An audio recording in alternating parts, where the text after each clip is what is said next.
Et si la stabilité, c'était aussi une forme de succès? Bienvenue dans un nouvel épisode sur Beyond Yourself, le podcast. Aujourd'hui, j'ai envie de te parler de cette course effrénée vers la croissance quand on est entrepreneur, ou en tout cas celle qu'on voit partout sur les réseaux sociaux. Quand tu débutes, on te vend des promesses comme signe 5 000 € par mois facilement en moins de 3 mois. Si tu as un business à 5 chiffres, on te promet d'atteindre les 6 chiffres facilement et en bossant moins. Et quand tu as un business à 6 chiffres, on te propose d'atteindre le million en moins de 6 mois. Oui, même si 6 chiffres, ça veut dire que tu es à 100 000 € de chiffre d'affaires sur l'année, tu as la possibilité d'aller chercher le million en moins de 6 mois.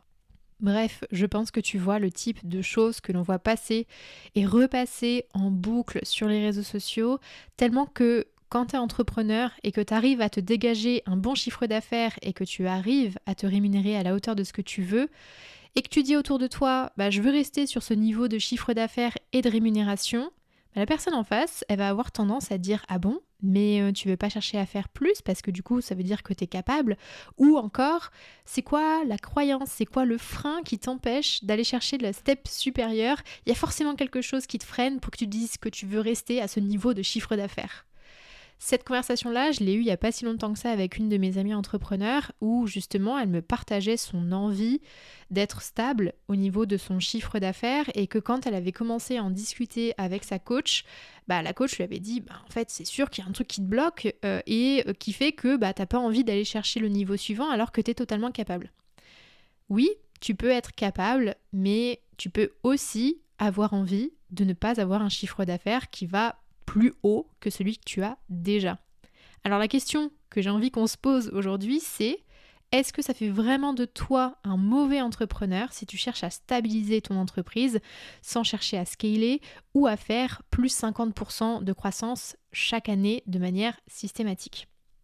Personnellement, quand je me suis lancée dans l'entrepreneuriat, j'ai tout de suite adopté cette recherche du toujours plus. Je voulais plus de clients, plus de chiffre d'affaires, plus de rentabilité, plus de rémunération, etc., etc. Toujours plus. Au final, je me suis retrouvée avec plus de pression, moins de liberté, plus de doute et de peur. Et au bout du bout, je me suis retrouvée avec le combo parfait de ce que je ne voulais pas quand j'ai décidé, il y a 3 ans, d'ouvrir ma boîte. Donc, je suis vite revenue de ce toujours plus vite. J'ai toujours envie aujourd'hui de continuer à faire croître mon entreprise parce que je ne suis pas encore au niveau rêvé que j'aimerais atteindre, en tout cas pour premier palier. Je ne sais pas si j'aurais envie d'avoir un autre palier, mais en tout cas aujourd'hui, je suis encore en construction de ce que j'ai envie d'atteindre. Mais je me rends compte aussi que j'ai envie d'atteindre ce palier en étant beaucoup plus mesurée, moins précipitée et plus en adéquation avec ce que je veux pour moi à court terme et aussi à plus long terme. Je me suis rendu compte que pendant très très longtemps, j'avais uniquement cette vision du toujours plus loin alors que moi-même, je ne sais pas ce que ça veut dire ce toujours plus loin et j'oubliais totalement le aujourd'hui, maintenant, qu'est-ce qui est important pour moi et est-ce que ça matche aussi avec ma réalité aujourd'hui. Donc en gros, je me suis vraiment rendu compte que je me mettais dans une course qui finalement me convenait pas du tout. Et vraiment, j'ai la sensation que aujourd'hui, quand tu es entrepreneur et que tu cherches pas forcément à croître et que tu es à un palier qui te convient très bien, eh bien tu peux très facilement être jugé sur ce choix. Alors, est-ce que être entrepreneur, ça veut dire croissance à tout prix ? Je pense qu'on peut facilement tomber dans cette recherche de croissance tout simplement parce qu'on a l'impression d'être mieux validé sur le marché. Aujourd'hui, l'un des besoins que je rencontre le plus souvent chez mes clients, c'est le besoin de reconnaissance. Pour se sentir aimé, pour se sentir utile, pour renforcer sa confiance en soi, son estime de soi, etc. etc. Chacun voit midi à sa porte. La liste est non exhaustive. Pour autant, est-ce que la recherche de croissance doit être un prérequis pour être validé en tant qu'entrepreneur ? Clairement, non. Au contraire, moi je trouve que cette course au toujours plus vite peut être hyper nocive et ça devient davantage une pression pour les entrepreneurs, peu importe le niveau de développement. Si tu es débutant, tu vas avoir une pression à réussir rapidement en quelques semaines, quelques mois seulement, alors que la réalité du terrain, elle est tout autre.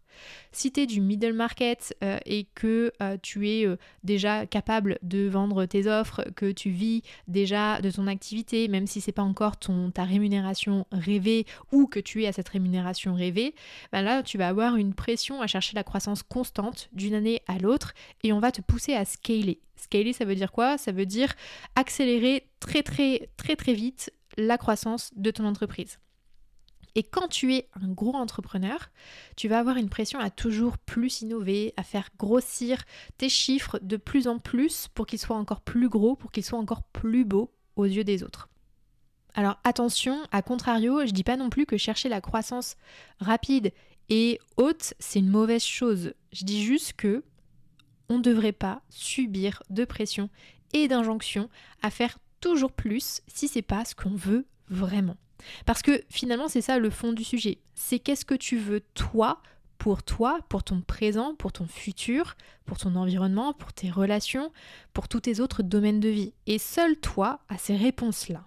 Mais le plus difficile là-dedans, c'est de t'autoriser à accepter ce que tu veux pour toi et à l'assumer pleinement sans remettre en cause ta légitimité en tant qu'entrepreneur quand tu ne rentres pas dans les cases qu'on voit partout sur les réseaux sociaux. Sachant que ces cases-là, ce n'est pas la réalité. C'est quelque chose qu'on te vend, c'est du rêve qu'on te vend pour te faire briller les yeux, pour te vendre des services à droite, à gauche. Je ne dis pas qu'ils sont plus ou moins pertinents, ça c'est certain. Il y en a qui vont être excellents et d'autres qui vont être comme vraiment de la merde. Mais l'objectif, malgré toutes ces choses que tu peux consommer au quotidien en tant qu'entrepreneur, c'est de te dire, moi dans tout ça, qu'est-ce que je veux? Et d'accepter ça. D'accepter que c'est pas forcément l'image que l'on voit partout. Oui, mais Julie, si je cherche la stabilité, est-ce que finalement c'est pas stagner dans mon entreprise et dans ma vie? La recherche de stabilité et la stagnation, ce sont deux notions qui sont totalement différentes. Pour moi, la stabilité, ça va être de chercher à être constant dans son activité à travers ses chiffres et ses retours clients, par exemple, et à maintenir le bon équilibre pour soi et pour ses aspirations. C'est un choix, à mon sens, qui est conscient à faire. Alors que la stagnation, ça va être synonyme d'immobilisme, une absence de mouvement et d'évolution dans son activité. Pour moi, c'est clairement un manque d'apprentissage, de progrès et d'innovation. Et ça va se traduire quand un entrepreneur répète les mêmes actions sans se remettre en question ni ajuster ses pratiques. Vraiment, ça c'est ma vision, en tout cas, de ce qu'est la stabilité et la stagnation. Donc pour moi, la stabilité, c'est loin d'être un frein et ça va même représenter une forme d'épanouissement et d'accomplissement. Alors que la stagnation, ça va signaler souvent un besoin de renouvellement et de remise en question qui n'est pas toujours pris en compte. Et si je vais encore plus loin, pour moi, rechercher de la stabilité, c'est loin d'être de la stagnation parce que c'est clairement une forme de succès. Parce que pour avoir cette stabilité, il faut de l'amélioration continue, de la consolidation, du renforcement de ses bases, de ses compétences, du travail sur soi, sur ses stratégies, sur sa communication, etc., etc. Parce que oui, on a tendance à trop l'oublier, mais faire tourner un business, année après année, même quand on a déjà atteint un certain niveau de chiffre d'affaires, c'est loin d'être plus facile pour les prochaines années. Alors oui, tu te dis, je suis capable, j'ai déjà fait ça, donc à l'intérieur de toi, tu renforces ta confiance en toi dans le fait d'être capable. Par contre, ça ne veut pas dire que ça va se faire tout seul. Tu as quand même besoin de bosser pour pouvoir y arriver. C'est comme quand tu cours un marathon. Ça ne veut pas dire que tu vas réussir à courir le prochain marathon si tu as déjà réussi à courir le premier. Ce ne sont pas les mêmes conditions physiques, ce n'est pas les mêmes conditions mentales ni environnementales. Donc c'est pas parce que tu l'as fait une fois que ça y est, c'est acquis et tu es obligé de terminer tous les prochains marathons que tu vas courir. C'est exactement la même chose quand tu es en business. Oui, si tu as été capable d'aller chercher les 50 000 € de chiffre d'affaires, ça te montre que tu es capable de le faire, mais par contre, l'année suivante, si tu branles rien, eh bien, tu vas jamais réussir à atteindre ce même niveau de chiffre d'affaires. Je suis hyper grossière, mais au moins, on comprend ce que je veux dire. Ce que j'ai vraiment envie que tu retiennes et que tu prennes vraiment en considération aujourd'hui en m'écoutant, c'est que ce qui est vraiment le plus important entre croissance et stabilité, c'est ce que tu veux toi. Donc demande-toi régulièrement qu'est-ce que je veux pour moi, qu'est-ce que je veux pour mes proches, qu'est-ce que je veux pour du court terme, qu'est-ce que je veux pour du plus long terme, c'est quoi ma notion du succès? Ça, c'est vraiment une question qu'on se pose trop peu souvent. Et généralement, quand je la pose à mes clients, il y a un moment de flottement en mode « Ah, c'est vrai que c'est une question plutôt pertinente. » Parce qu'on a toujours peur de ne pas avoir assez, peur d'échouer, peur de tout ça. Mais par contre, quand on se dit « Ok, ça ressemble à quoi le succès et la réussite pour moi ?» potentiellement, c'est pas aussi clair. Donc, le vrai challenge ici, c'est de trouver le juste équilibre entre ce qui répond à tes besoins aujourd'hui et te porte quand même vers ce que tu veux pour toi et pour tes proches, etc., pour demain. Alors tu peux aussi te demander quelles sont les conséquences aujourd'hui quand je prends cette voie. Et pour demain, c'est quoi les conséquences et est-ce que ça me convient ?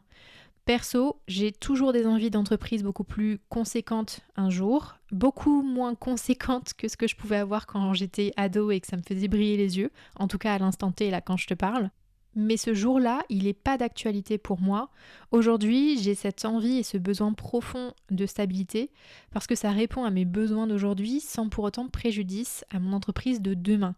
Et même au contraire, je sais que je vais continuer d'apprendre et d'évoluer malgré tout et que je vais consolider petit à petit les choses qui sont importantes pour avoir une entreprise qui soit saine et qui soit solide. Donc finalement, le plus difficile dans tout ça, c'est d'apprendre à s'écouter vraiment profondément et accepter ce que l'on écoute. Faire fi de ces injonctions qu'il y a dans tous les sens et de ce qu'on pourra te dire potentiellement après quand tu vas commencer à assumer pleinement ce que tu veux pour toi, pour aujourd'hui et pour demain. Et j'ai envie vraiment d'insister sur cette notion de laisser les injonctions, laisser les mythes au placard, parce que cette quête du toujours plus, elle a le droit de correspondre à un certain nombre de personnes, mais ça ne veut pas dire que c'est la réalité pour tout le monde. Donc quand tu entends « tu manques d'ambition si tu ne cherches pas la croissance année après année », ou « le succès se lie dans ton niveau de chiffre d'affaires », ou « la prochaine étape pour toi c'est de scaler absolument », ou « si tu veux pas plus c'est que tu as une fausse croyance derrière », ou encore « si je veux pas plus c'est qu'il y a forcément un problème avec moi, que je suis peut-être pas fait pour ça ». S'il y a des choses comme ça que toi tu te répètes ou qu'on te répète de l'extérieur, bah t'as le droit en fait de dire merde à tout ça. Genre vraiment, t'as le droit de dire merde. Il n'y a pas une meilleure manière d'être entrepreneur et de faire grandir sa boîte. Le plus important, c'est d'être aligné à toi, à ce que tu veux vraiment, à tes besoins du moment, à tes valeurs, à ta notion de l'épanouissement, du bonheur et du succès. La seule croissance qui aujourd'hui est pour moi indispensable en tant qu'entrepreneur et aussi en tant qu'humain, c'est ta propre croissance. Parce que en voulant chercher soit la croissance ou la stabilité dans ton entreprise, tu vas avoir besoin d'évoluer toi avec les changements que ça implique. À la fois pour toi, en tant que personne, en tant qu'entrepreneur, mais aussi par rapport à ce qui se passe sur le marché, tout simplement. C'est nécessaire pour nous d'évoluer parce que nous sommes des êtres humains et qu'on vit beaucoup de choses au quotidien qui viennent consciemment et inconsciemment nous faire évoluer, nous faire grandir. Donc on n'est jamais vraiment la même personne. Parfois même, il y a des choses qui se passent, ça nous paraît hyper insignifiant, mais c'est quand même présent et ça va avoir quand même un impact sur le nous d'aujourd'hui et de demain. Donc c'est hyper important de prendre ça en considération. Et aussi sur notre marché, parce que avec les évolutions aujourd'hui qui sont hyper rapides et hyper nombreuses, il est nécessaire qu'on puisse être flexible, qu'on puisse être adaptable et qu'on puisse être résilient sur le marché. Et ça se fait en grandissant nous-mêmes en tant que personne. Donc c'est hyper important de garder en tête que peu importe quels sont tes objectifs aujourd'hui pour ton entreprise, il va être important pour toi que tu puisses continuer à travailler sur toi et ta croissance pour être bien dans tes baskets et pour être bien dans les baskets de ton entreprise. Je mets quand même un petit warning sur ce que je viens de dire. Je ne suis pas en train de dire qu'il est nécessaire de chercher en permanence la meilleure version de soi-même. C'est clairement pas mon point, c'est d'apprendre à se connaître, d'apprendre à s'écouter et d'apprendre à grandir avec ce qui se passe pour nous dans tous nos domaines de vie. Ça, c'est clairement totalement différent que de chercher cette quête perpétuelle de la meilleure version de soi-même. Ça n'existe pas. C'est le meilleur moyen de se mettre une pression qui est totalement inutile et pour moi, c'est vraiment du bullshit. Ok ? Donc, c'est important pour cette croissance personnelle de se faire confiance, mais aussi de se laisser porter et de pas se mettre cette pression de il faut que je sois la meilleure version que moi-même. Ça, c'est non, ça c'est on enlève ça tout de suite de la liste. Voilà, je pense que j'ai fait le tour de ce que je voulais te partager aujourd'hui entre cette recherche absolue de croissance que l'on voit partout et ce besoin de beaucoup plus de stabilité. Et je me rends compte vraiment, j'ai échangé avec pas mal d'entrepreneurs ces derniers mois et beaucoup vont dans ce sens-là, recherche de stabilité plutôt que de l'hyper-croissance qu'on nous vend partout. Et je pense que c'est important de faire sa propre réflexion là-dessus sans se juger. Que l'on soit dans cette recherche d'hypercroissance ou que l'on soit sur quelque chose qu'on a envie de faire grandir tranquillement mais sûrement et qu'au bout d'un certain moment on le stabilise, c'est totalement ok et on n'a pas à se sentir jugé ni mal regardé par les personnes qui sont autour de nous. Et je pense que on se pose pas assez cette question-là parce qu'on est très très vite pris dans un tourbillon en tant qu'entrepreneur qui peut très vite s'accélérer même sans qu'on s'en rende compte. Moi clairement il y a 1 an de ça, j'étais dans cette accélération que j'avais envie de vivre finalement et finalement au bout de 2-3 mois, je me suis rendu compte qu'il y avait un truc qui n'était pas du tout aligné avec moi, ce que je voulais et ce dont j'avais besoin à ce moment-là aussi. Et j'ai tout réévalué et à partir du moment où j'ai réévalué en m'écoutant vraiment, ça a tout changé, je me suis sentie bien mieux et j'ai avancé de manière beaucoup plus efficace derrière. Donc pose-toi la question, qu'est-ce que tu veux vraiment? Est-ce que ça rentre dans les codes qu'on voit partout et c'est ok? Ou est-ce que ça sort de ce qu'on voit partout et c'est ok aussi? Clairement, c'est ça le plus important. Je serais super contente d'avoir ton avis sur le sujet. Viens m'écrire sur Instagram ou sur LinkedIn. On pourra échanger autour de ça.